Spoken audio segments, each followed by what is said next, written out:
Jake Paul, Conor McGregor. Is that fight happening or what? Probably not. No. Are you closed off to it completely?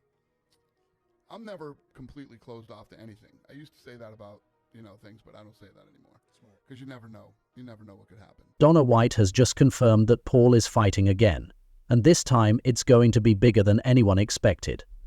After weeks of hints, Dana has revealed that the fight is actually happening in I&E, and, trust me, you won't believe who's involved. Interviews. This matchup is a total surprise that no one saw coming, yet here we are.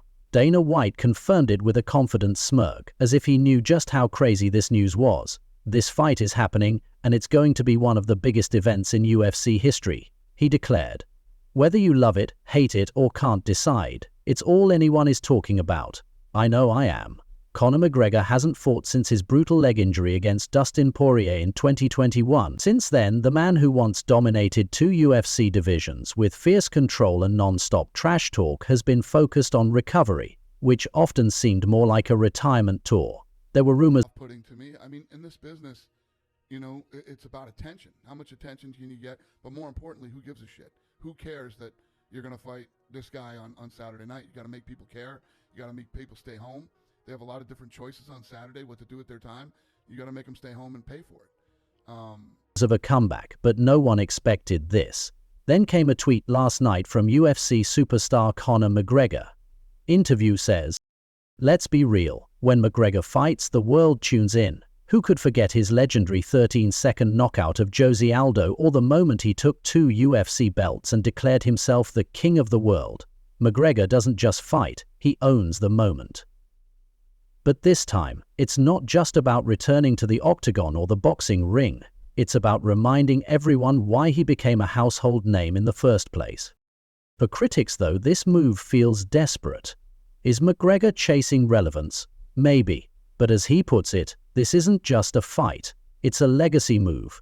Translation: he's after the big paycheck, the headlines, and a chance to silence his doubters, all in one. McGregor's striking is sharp, his fighting IQ unmatched, and let's face it, he's been at this a lot longer than Logan Paul. The big question, though, is whether this will be an exhibition or a professional fight. Dana White is keeping that a secret for now, but either way the stakes are sky high. For McGregor, it's a chance to prove he's still the notorious. For Logan, it's the ultimate flex, a chance to show he's more than just a YouTube star playing dress-up. This fight isn't just about... A tweet from last night, UFC fighting superstar Conor McGregor went viral. It garnered more than 4 million impressions, comments and reactions from fans. Conor McGregor announced that his next big fight would happen in India. That's right, the controversial fighter who put UFC on the global map will be making his next pit stop in India. McGregor and Logan. It's about the future of combat sports. For years, the Paul brothers have been shaking up the boxing world, drawing both criticism and admiration. They've been accused of disrespecting the sport, but you can't deny their impact. They've brought fresh eyes and huge paydays to an industry that's been struggling to stay relevant in the past decade. It's about... Dana White sees the bigger picture. He knows this fight isn't just a payday, it's a cultural moment. It's an opportunity to connect UFC, boxing, and mainstream entertainment. Love it or hate it, that's the direction things are heading.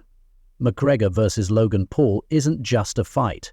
It's a clash of two worlds: combat sports and entertainment. Whether you're watching to see McGregor remind everyone why he's a legend, or hoping to see Logan pull off the impossible, one thing's for sure: you'll be watching.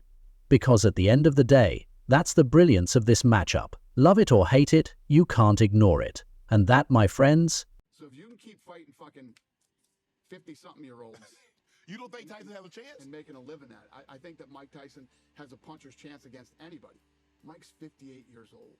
You know what I mean? Right. I hate doing this because Mike gets mad at me every time I do this.